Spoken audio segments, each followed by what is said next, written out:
നിങ്ങളൊരു electric scooter മേടിക്കാൻ plan ചെയ്യുന്നുണ്ടോ? എടുത്താൽ പണി കിട്ടുമോ? ഇതാണ് മിക്കവരുടെയും സംശയം കേട്ടോ. അത് ക്ലിയർ ചെയ്യാൻ വേണ്ടി നമ്മൾ ഇന്ന് കുറച്ച് എന്തൂസിയസ്റ്റുകളും അതേപോലെ ഓണേഴ്സ് കസ്റ്റമേഴ്സിനോടൊക്കെ ചോദിക്കാൻ പോവാണ്. നമുക്ക് പോവാം. എന്താണ് ഇലക്ട്രിക് വണ്ടികളെ കുറിച്ചുള്ള അഭിപ്രായം? നമുക്ക് റിലയബിൾ അല്ല. ഒന്നാമത്തെ റീസൺ എൻ്റെ പേഴ്സണൽ ഒപ്പീനിയനാണ് റിലയബിൾ അല്ല. നമുക്ക് എവിടെയെങ്കിലും പോകാമെന്ന് വെച്ചാൽ അത് നമുക്ക് പെട്ടെന്ന് ചാർജ് ഇല്ലെങ്കിൽ നമുക്ക് പോകാൻ പറ്റില്ല. നമുക്ക് ലോങ് ഡിസ്റ്റൻസ് ട്രാവൽ ചെയ്യാൻ പറ്റില്ല. പിന്നെ നമുക്ക് അതിന് ചാർജ് ഡിപ്പെൻഡിങ് ആണ്. നമുക്കൊരു പർട്ടിക്കുലർ കിലോമീറ്റേഴ്സ് നമുക്കത് ട്രാവൽ ചെയ്യാൻ പറ്റുള്ളൂ. ഇപ്പോൾ എറണാകുളത്ത് തന്നെയാണെങ്കിലും കുറേ സ്ഥലത്ത് ചാർജിങ് സ്റ്റേഷൻസ് വളർന്നു വരുന്നേ ഉള്ളൂ. ആ ഉള്ള ചാർജിങ് സ്റ്റേഷൻസ് ആണെങ്കിൽ ഭയങ്കര ലിമിറ്റഡ് ആണ്. സോ അതിന് നമുക്ക് വെയിറ്റ് ചെയ്യേണ്ടി വരും. അപ്പോൾ നമുക്കത് അതിൻ്റേതായ ഒരു റിലയബിലിറ്റി കുറച്ച് നമുക്ക് കുറവുള്ളതുപോലെ നമുക്ക് തോന്നിയിട്ടുണ്ട്. സർവീസും അത് തന്നെ. നമുക്കിപ്പോൾ പാർട്സ് അവൈലബിലിറ്റി ഭയങ്കര മോശമാണ്. ഇപ്പോൾ പല കമ്പനികളുടെയും നമുക്ക് പാർട്സ് ഇപ്പം നമുക്ക് ബുക്ക് ചെയ്തിട്ടാണെങ്കിലും നമുക്ക് കിട്ടാൻ കുറേ കാലതാമസം എടുക്കുന്നുണ്ട്. നമ്മുടെ കുറേ കൂട്ടുകാർക്കാണെങ്കിൽ തന്നെ എടുത്തത് ഇറ്റ് വാസ് എ മിസ്റ്റേക്ക് എന്ന് തോന്നി നിൽക്കുന്ന പലരും ഉണ്ട്. അത് വേണ്ടിയിരുന്നില്ല. We could have bought another petrol vehicle എന്ന് എല്ലാവർക്കും തോന്നുന്ന രീതിയിൽ എല്ലാവരും അഭിപ്രായം പറഞ്ഞിട്ടുള്ള ഒരു കാര്യം കൂടിയാണ് ഇലക്ട്രിക് വെഹിക്കിൾസ്. സോ അപ്പോൾ അത് ആ ഒരു കാരണം കൊണ്ട് തന്നെ സർവീസിൻ്റെയും മോശം കൊണ്ടായിരിക്കുമല്ലോ അത് അങ്ങനെ ഒരു ഒപ്പീനിയൻ വന്നേക്കുന്നത്. ഒരു സർവീസ് അത്ര പോരാ എന്നുള്ളത് തന്നെയാണ് എല്ലായിടത്തും ഒരു ഇതുള്ളത്. എനിക്ക് എൻ്റെ പേഴ്സണലി നോക്കുകയാണെന്നുണ്ടെങ്കിൽ ഞാൻ അത്യാവശ്യം കുറച്ച് എനിക്ക് ഡെയിലി വണ്ടി ഓട്ടമുള്ള ഒരാളാണ്. അപ്പം എനിക്ക് ഈ വണ്ടി ഓടുന്ന സമയത്താണെങ്കിലും എന്തെങ്കിലും ഇൻ കേസ് ഇപ്പോൾ ചാർജിൻ്റെ ഇഷ്യൂ ആണെങ്കിലും എന്തെങ്കിലും വന്നു കഴിഞ്ഞാൽ ടോട്ടൽ എൻ്റെ അന്നത്തെ ഡേ ഫുള്ള് ക്രാഷ് ആവും.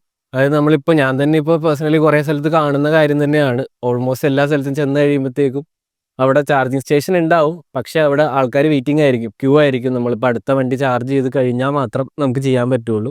ഇല്ലെങ്കിൽ നമ്മൾ അടുത്ത സ്റ്റേഷൻ നോക്കി പോകുന്ന സമയത്ത് എങ്ങാനും ചാർജ് തീർന്നു പോയി കഴിഞ്ഞാൽ പിന്നെ നമ്മൾ വഴി കിടക്കത്തേ ഉള്ളൂ.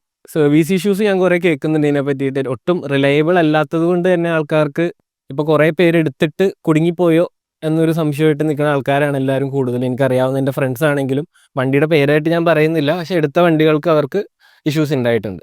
സോ മിക്ക കസ്റ്റമേഴ്സിൻ്റെ ഏറ്റവും വലിയ പ്രശ്നം എന്ന് പറഞ്ഞാൽ വിത്ത് സർവീസ് ആണ്. After sale service support, charging related ആയിട്ടുള്ള പ്രശ്നങ്ങളാണ് കൂടുതലാക്കാനും ഫേസ് ചെയ്തിരിക്കുന്നത് കേട്ടോ. ഇനി നമ്മൾ ചെയ്യാൻ പോകുന്നത് ഈ മാസം ഏറ്റവും കൂടുതൽ സെയിൽ ചെയ്ത ഇലക്ട്രിക് സ്കൂട്ടറിൻ്റെ റിവ്യൂസൊക്കെ ആണ്. ഈ മാസം ഏറ്റവും കൂടുതൽ വിറ്റിരിക്കുന്നത് ബജാജ് ചേതക് ആണ് കേട്ടോ, ഇൻ ഡിസംബർ 2024. അപ്പോൾ നമുക്ക് ബജാജ് ചേതക് ഷോറൂമിൽ പോയിട്ട് അവിടുത്തെ കസ്റ്റമേഴ്സിൻ്റെ ഫീഡ്ബാക്ക് കൂടിയെടുക്കാം. ഹലോ, പേരെന്താ? ജിഷ്ണു. എത്ര നാളായി ചേതക് എടുത്തിട്ട്? 2022 എടുത്താണ്. 24 ആയല്ലോ, കഴിയാറായി. 25 ആകുമ്പോൾ ഒരു 3 വർഷത്തിനടുത്താവുന്നു. എങ്ങനെയാണ് service experience overall? Just of experience പറയണ്ടേ? സർവീസ് എക്സ്പീരിയൻസ് ഒക്കെ വളരെ നല്ല എക്സ്പീരിയൻസ് അല്ലായിരുന്നു. 1 or 2 ടൈംസ് ഒരു മേജർ ഇഷ്യൂ ഉണ്ടായിരുന്നു, പക്ഷെ അവർ കഴിയുമ്പോൾ പെട്ടെന്ന് തന്നെ റിക്കവർ ചെയ്ത് തന്നിട്ടുണ്ട്. എന്തായിരുന്നു ഇഷ്യൂ? ഒരു തവണ വഴിയിൽ കുടുങ്ങിയതാണ്, ആണോ? വണ്ടി പക്ക ഡൗൺ ആയി പോയി.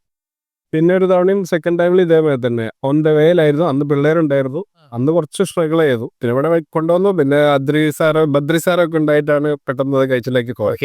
എന്നെ സംബന്ധിച്ചോളം ഞാൻ ആർക്കും ഇത് റെക്കമെൻഡ് ചെയ്യും. ഒരുപാട് ആൾക്കാർ എൻ്റെ അടുത്ത് ചോദിച്ചിട്ട്, എൻ്റെ വീടിൻ്റെ അടുത്ത് തന്നെ ഒരുപാട് ആൾക്കാർ എടുത്തിട്ടുമുണ്ട്.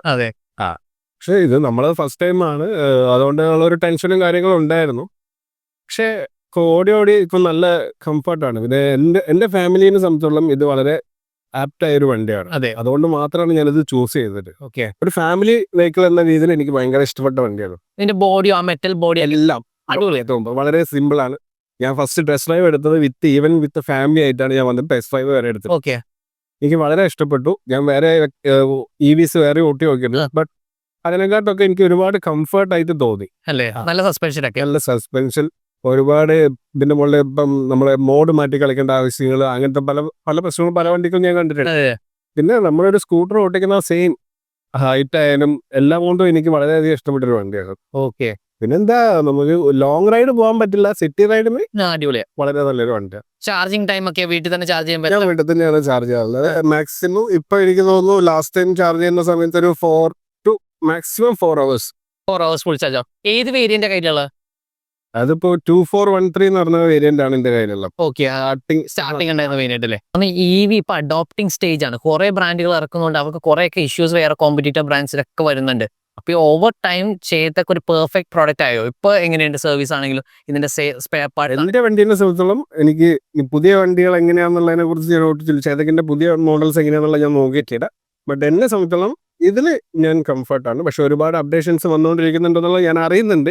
സർവീസിന് വരുന്ന സമയത്ത് പല സമയത്തും നമ്മൾ അറിയുന്നുണ്ട്, വേറെ ഓരോരുത്തരും കസ്റ്റമറായിട്ട് സംസാരിക്കുമ്പോൾ നമ്മൾ അറിയുന്നുണ്ട്. നല്ല ഒരുപാട് അപ്ഡേഷൻസും കാര്യങ്ങളും വരുന്നുണ്ടത്. എന്നെ സംബന്ധിച്ചോളം ഞാൻ ഹാപ്പിയാണ്, 100% സാറ്റിസ്ഫൈ ചെയ്യുന്നു, ഒരാൾക്ക് റെക്കമെൻഡും ചെയ്യും. ഓക്കെ കൊള്ളാം. പിന്നെ വേറെ കാര്യം എന്ന് പറഞ്ഞാൽ ഇതിന്റെ സർവീസ് ചെയ്യുമ്പോൾ എത്ര കോസ്റ്റ് ഒക്കെ വരുന്നത്? പ്രസന്റ്ലി എനിക്ക് ഇന്നേ വരെ ഒരു കോസ്റ്റും കാര്യങ്ങളും വന്നിട്ടില്ല. കംപ്ലീറ്റ്ലി ഫ്രീ ആണ്. അവർക്ക് വാറണ്ടിയിലും പോയതാണ്. ഓക്കെ.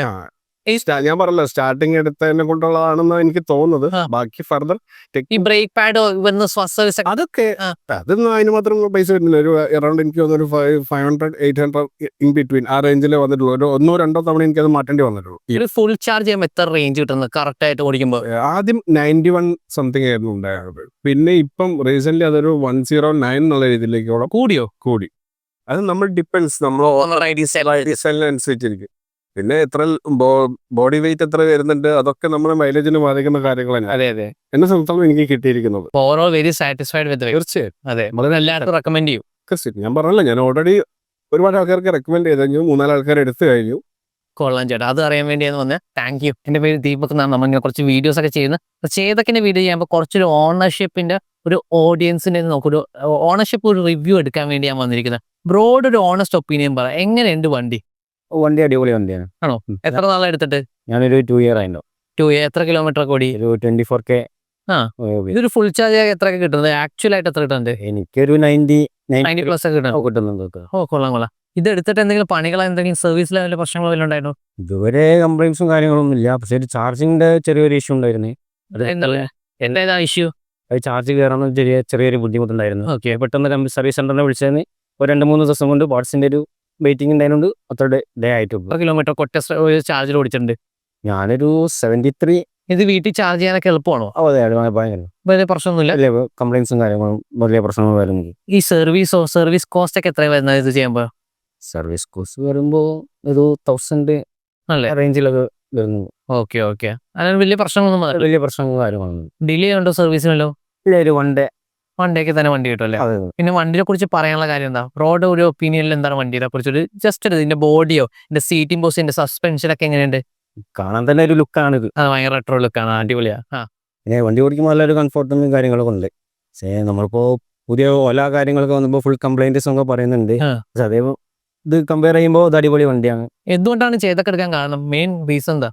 ബ്രാൻഡ് പഴയ ചേതക്ക് ഇഷ്ടമാണ്. അതെ. ആ ബ്രാൻഡിലേക്ക് അടിപൊളിയാ, കാണാൻ എനിക്ക് ഭയങ്കര ഇഷ്ടം വണ്ടി. വേറൊരു പ്രശ്നവും ഫേസ് ചെയ്തിട്ടില്ലല്ലേ ഇതുവരെ? കംപ്ലൈൻസും സന്തോഷമാണ് വണ്ടിയിൽ. റെക്കമെൻഡ് ചെയ്യും വേറെ ആൾക്ക്? തീർച്ചയായും. എന്തുകൊണ്ടാണ് റെക്കമെൻഡ് ചെയ്യണം?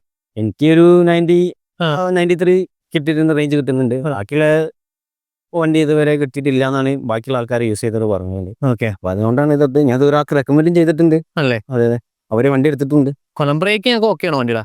കുഴപ്പമൊന്നുമില്ല. അതായത് ചെറിയൊരു രീതിയിലൊക്കെ റൈഡ് ചെയ്യാൻ അടിപൊളിയാണ്. അല്ല, സിറ്റിയിലൊക്കെയാണ് കൂടുതൽ ഓടിച്ചേക്കണം.